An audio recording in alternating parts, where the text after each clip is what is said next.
Bonjour à tous, c'est un vrai plaisir d'être avec vous et de vivre ces moments d'anniversaire ensemble. C'est une grâce d'être témoin de la bonté de Dieu envers votre Église et on a tous le cœur réjoui ce matin. Quelques mots parce que Pascal le demande, mais je ne suis pas forcément là pour ça. Je m'appelle Arnaud Chaudy, je suis marié à Colette. Nous avons 3 enfants et nous sommes engagés à Strasbourg dans ce qui était à l'époque une implantation d'église et aujourd'hui qui est devenue une église majeure depuis 8 ans. Et j'ai aussi découvert notre union d'église à travers un stage à Brumat pendant 3 années.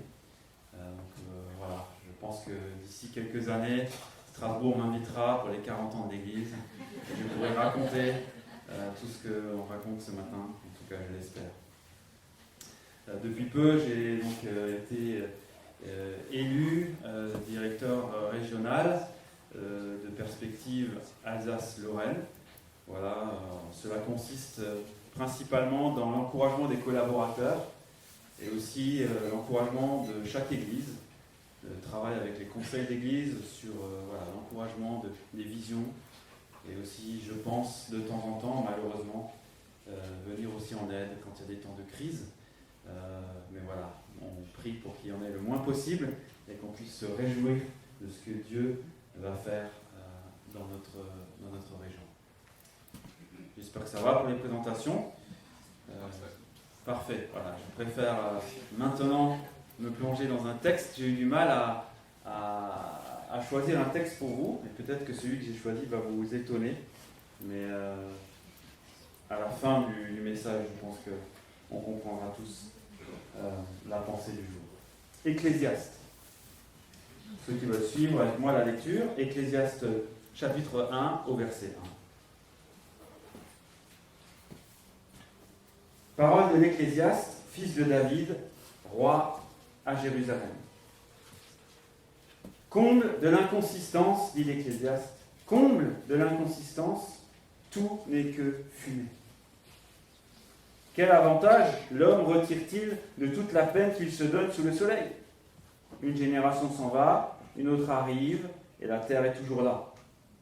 Le soleil se lève, le soleil se couche, il soupire après l'endroit d'où il se lève de nouveau. Le vent se dirige vers le sud, tourne vers le nord, puis il tourne encore et reprend les mêmes circuits. Tous les fleuves vont à la mer, mais la mer n'est pas remplie. Et ils continuent d'aller vers leur destination. Tout est en mouvement, plus qu'on ne peut le dire. L'œil ne sera jamais rassasié de voir et l'oreille ne sera jamais remplie, au point de ne plus pouvoir écouter. Ce qui a existé, c'est ce qui existera. Et ce qui s'est fait, c'est ce qui se fera. Il n'y a rien de nouveau sous le soleil. Et si l'on dit à propos de quelque chose, regarde ceci, c'est nouveau, en réalité, cela existait déjà les siècles précédents. On ne se souvient pas de ce qui est ancien, et ce qui arrivera par la suite ne laissera pas de souvenir chez ceux qui vivront plus tard. Seigneur, merci pour ta parole. Te remettons ces instants maintenant et nous te demandons l'assistance de ton esprit afin que nous puissions t'entendre et recevoir ce que tu veux nous dire ce matin. Amen. Vous avez peut-être vu le film « La gloire de mon père » tiré du livre de Marcel Pagnol. Il y en a qui l'ont vu ? Oui, quelques-uns. Ouais.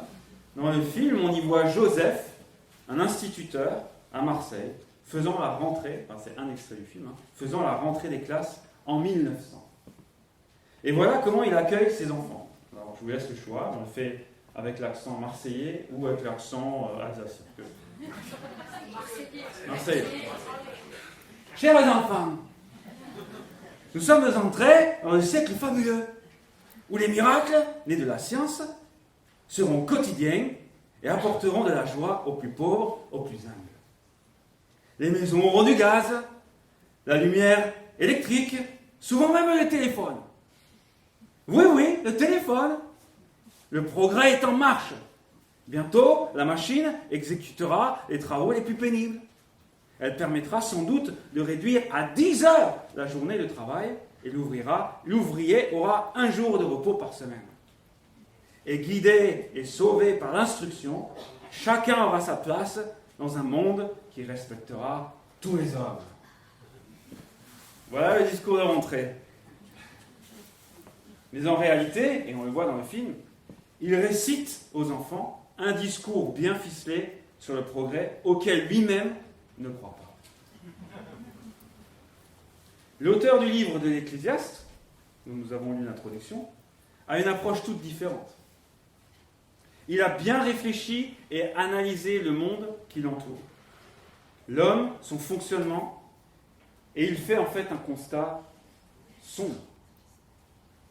Son discours est sans appel. Selon lui, tout est un éternel recommencement. Il n'y a rien de nouveau. Comble de l'inconsistance, dit l'Ecclésiaste. Comble de l'inconsistance, tout n'est que fumée. Voilà la thèse de l'auteur.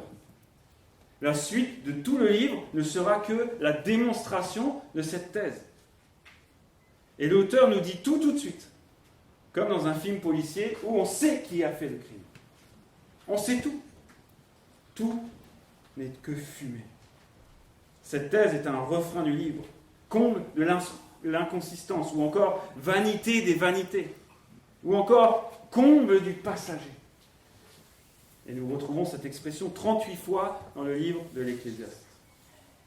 Ce mot hébreu, ével, que l'on traduit par vanité, évoque ailleurs dans la Bible le souffle, la fragilité, l'éphémère.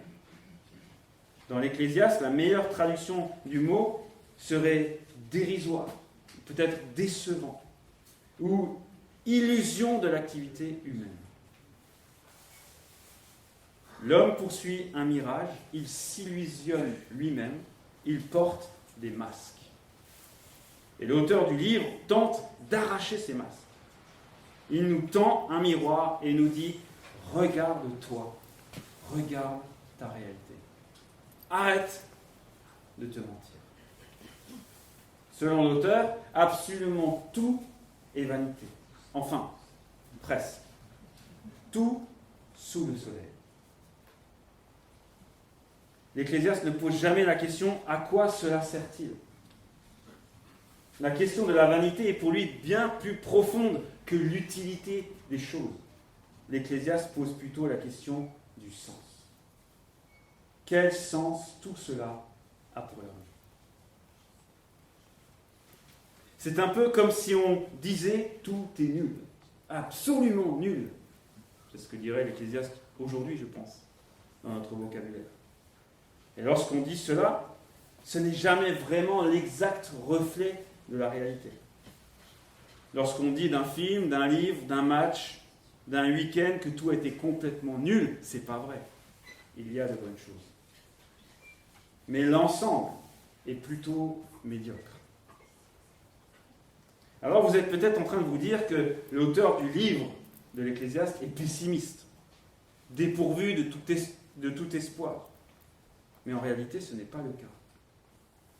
L'Ecclésiaste est un homme de foi qui s'adresse au peuple de Dieu dans le but de lui apprendre à vivre la vie telle qu'elle est vraiment. Il décrit la réalité de la vie dans un monde déchu, dans un monde plein de péchés. Il souligne le florilège de misère, de peine, de déception. Tout est dérisoire, vide de sens dans ce monde abîmé. Et ce constat pousse l'auteur à donner des conseils, des garde-fous pour vivre finalement le mieux possible sous le soleil. Lorsque l'Ecclésiaste dit que tout est dérisoire, il évoque tout ce qui se trouve donc sous le soleil, je l'ai dit, c'est-à-dire sur une terre désorientée, brouillée à cause de la rébellion des hommes vis-à-vis de Dieu. Voilà le cadre dans lequel l'auteur se place. Et il y a là un écho à la thèse de l'apôtre Paul dans l'épître aux Romains qui dit « La création tout entière gémit et souffre des douleurs de l'enfantement. » Paul utilisera ce constat pour apporter ensuite de l'espérance. L'Ecclésiaste en fera de même. Je reprends avec vous quelques versets. Quel avantage l'homme retire-t-il de toute la peine qu'il se donne sous le soleil ? Maintenant qu'il a partagé sa thèse, l'auteur cherche à démontrer qu'il est impossible de changer la condition humaine. On entend dire finalement, à quoi bon ? Pourquoi trimer toute sa vie ? Qu'est-ce que nous en retirons réellement ? Et l'auteur semble avancer que le résultat de notre travail ne vaut pas tous les efforts qu'il nous demande. Il ne dit pas que cela ne sert à rien, mais que c'est vraiment très déséquilibré.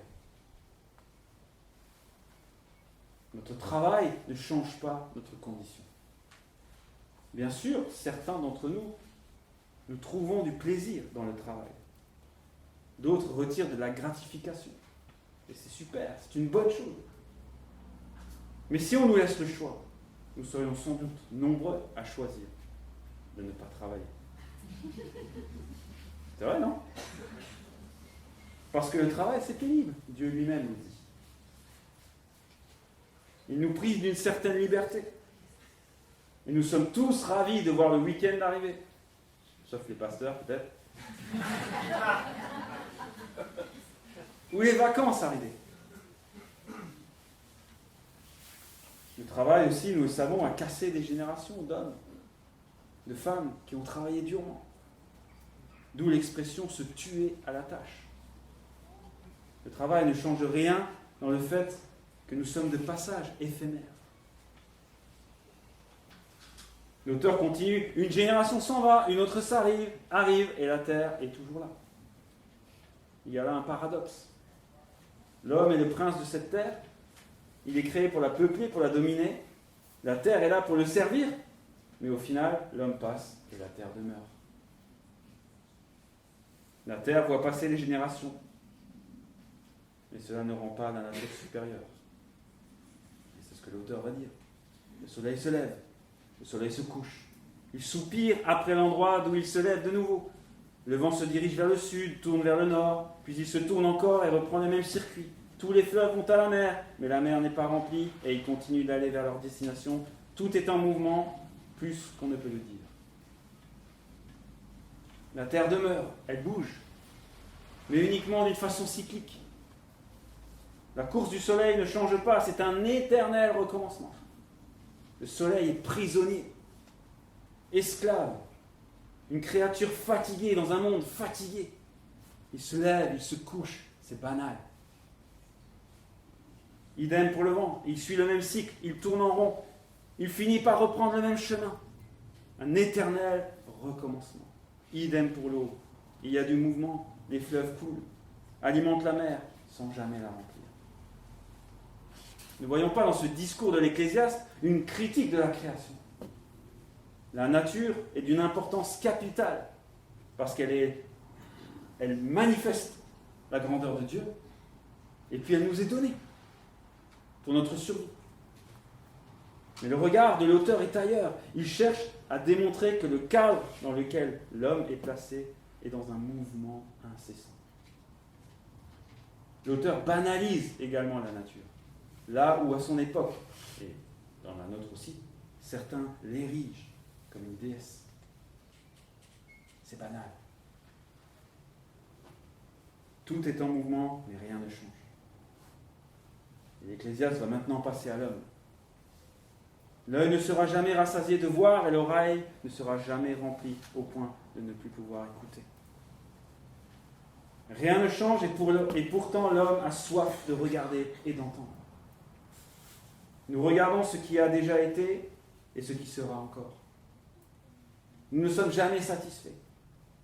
L'homme est en quelque sorte placé au milieu d'immenses rouages qui fonctionnent sans relâche et qui frappent constamment ses yeux, mais ne le satisfont jamais. Nous sommes en quête de nouvelles découvertes. Nous avons du mal à nous satisfaire de ce que nous avons déjà. Et plus on élargit le champ de nos connaissances, plus ce champ-là grandit. Du petit, on est passé à l'infiniment petit. Nous passons nos journées à ingurgiter des images, du son, à chercher plus d'amis virtuels. Mais tout cela ne modifie pas notre condition humaine et n'apporte pas une solution satisfaisante à l'existence. L'auteur poursuit et termine ce texte en disant « Ce qui a existé, c'est ce qui existera. Et ce qui s'est fait, c'est ce qui se fera. Il n'y a rien de nouveau sous le soleil. Si l'on dit à propos de quelque chose « Regarde ceci, c'est nouveau », en réalité, cela existait déjà dans les siècles précédents. On ne se souvient pas de ce qui est ancien, et ce qui arrivera par la suite ne laissera pas de souvenir chez ceux qui vivront plus tard. L'homme ne peut rien produire de nouveau. D'où le caractère inutile, pour l'auteur, de son travail, de la peine qu'il se donne. Il n'y a pas de surprise, tout se répète. L'homme ne laisse rien derrière lui, ou si peu. L'Ecclésiaste n'est pas focalisé sur l'idée du progrès, mais bien de l'existence humaine. Travail, activité, possession, plaisir, politique, justice, conflit, vie amoureuse, sagesse, mort. Chaque génération pense apporter quelque chose de nouveau, uniquement parce qu'on a oublié ce qui était passé. Mes amis, si vous avez vécu dans les années 80, vous auriez dû garder tout ce que vous aviez. Parce qu'aujourd'hui, vous feriez fortune. Chaque génération pense pouvoir refaire le monde, l'améliorer. En réalité, les générations laissent derrière elles les grandes questions de la vie. Rien de nouveau sous le soleil. Vraiment ? Peut-on laisser dire ça ? Nous ne pouvons pas nier le progrès et les énormes avancées technologiques. Amélioration des conditions de vie grâce à la médecine, à l'électricité, à l'assainissement de l'eau. Mais l'Ecclésiaste, en réalité, ne vise pas le progrès scientifique ou la technique. Il parle de l'homme. Pour la condition de l'homme, il n'y a rien qui change. Pas de progrès. Il peut vivre dans un monde hyper technologique, il peut faire toujours plus, il n'est pas plus. Il reste enfermé dans sa condition, dans son temps, dans une vie limitée. Baudelaire disait ceci. Nous avons vu partout, et sans l'avoir cherché, le spectacle ennuyeux de l'immortel péché. Tel est du globe entier l'éternel bulletin. L'Ecclésiaste ne tombe pas dans l'idée que c'était mieux avant. Ce qui est maintenant, c'est ce qui a été autrefois. Il constate que plus cela change, et plus finalement c'est pareil. Il ne nie pas le progrès. Il ne dit pas qu'il faut arrêter d'entreprendre. Il constate juste avec lucidité que le progrès ne sauvera pas l'homme. Notre réalité, même en tant que chrétien, est de vivre dans un monde marqué par la corruption et la rébellion. Jésus lui-même rejoint le discours de l'Ecclésiaste. Il annonce que le monde vivra des guerres, des famines, des tremblements de terre, des persécutions. Le mal continuera à grandir. Le monde et l'humanité vont continuer leur course folle. Le monde ne va pas changer et l'homme ne va pas se sauver lui-même. La Bible nous rappelle que chaque homme, chaque femme a hérité du péché d'Adam et Ève. Cet ADN spirituel qui nous conduit à la rébellion. Nous choisissons d'être nos propres dieux et nous refusons l'idée même que Dieu existe. Nous agissons contre lui. Nous n'écoutons pas ce qu'il a à nous dire. Et cette réalité conduit toute l'humanité dans les murs.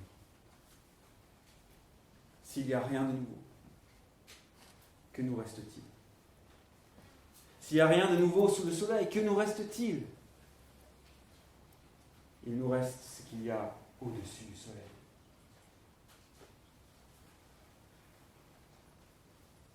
Dieu. Dieu veut nous donner un nouveau regard sur le monde. Il l'a fait en illuminant la médiocrité de notre monde par la perfection de Jésus-Christ. Jésus, Dieu qui s'est fait homme, est venu habiter au milieu d'une humanité déchue, pour nous montrer un nouveau chemin, pour nous sauver de l'inconsistance de notre vie, des imperfections et de la mort.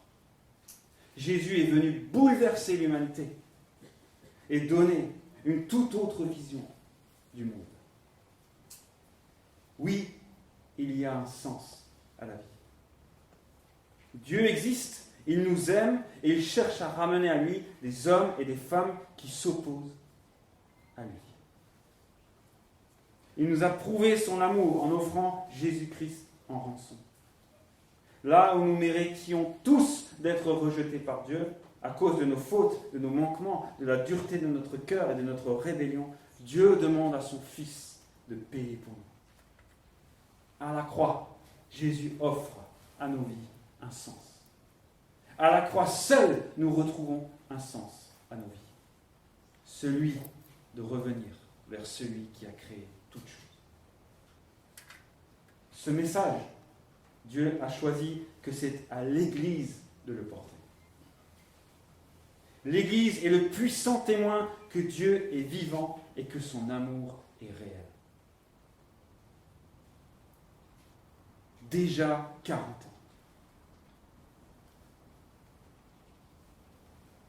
C'est ce que je me suis dit il y a quelques années.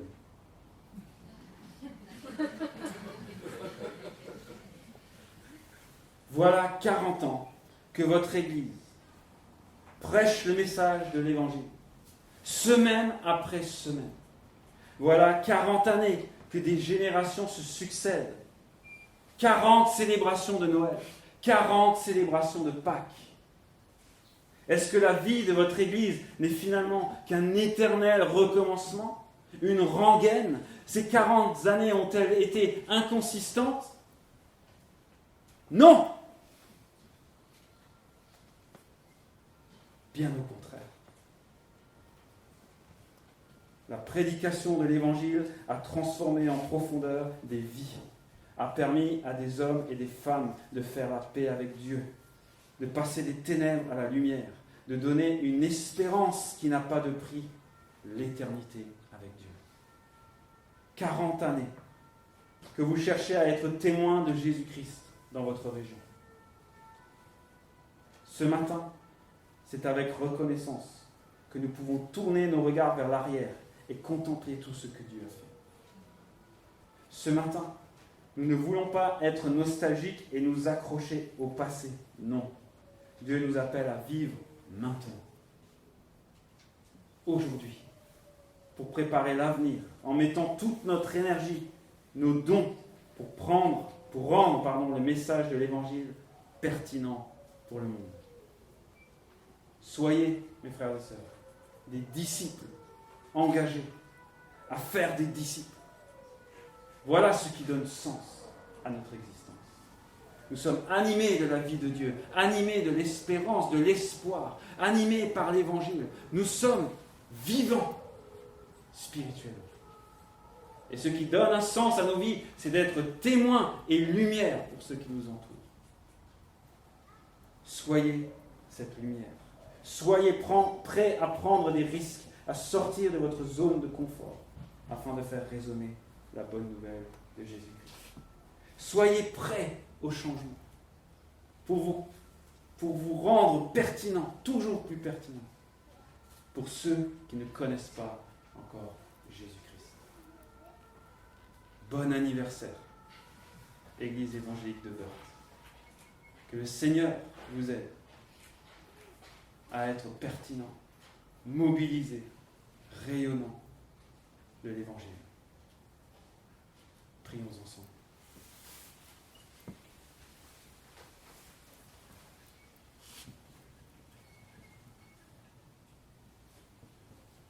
Sans ta présence, nos vies n'ont pas de sens. Sans ta présence, l'homme tourne en rond, tourne autour de son nombril. Sans ta présence, nous ne faisons qu'avancer vers une mort certaine. Mais tu nous as ouvert les yeux. Par Jésus-Christ, tu as répandu ta vie en nous Tu as bâti ton Église. Et c'est elle qui est témoin de toi, Jésus.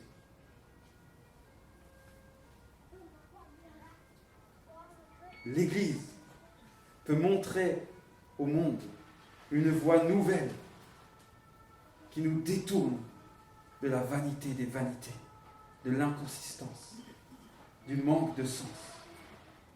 Seigneur, merci pour l'Église évangélique de Wörth. Et nous te prions, Seigneur, pour l'avenir, pour l'aujourd'hui, afin que chaque homme et chaque femme, chaque disciple de cette Église ait le désir profond de partager sa foi afin de sauver et de redonner sens à des existences qui n'ont aucun sens sans toi. Seigneur, que nous puissions prendre au sérieux ton appel et y répondre. En Christ Jésus, nous te prions.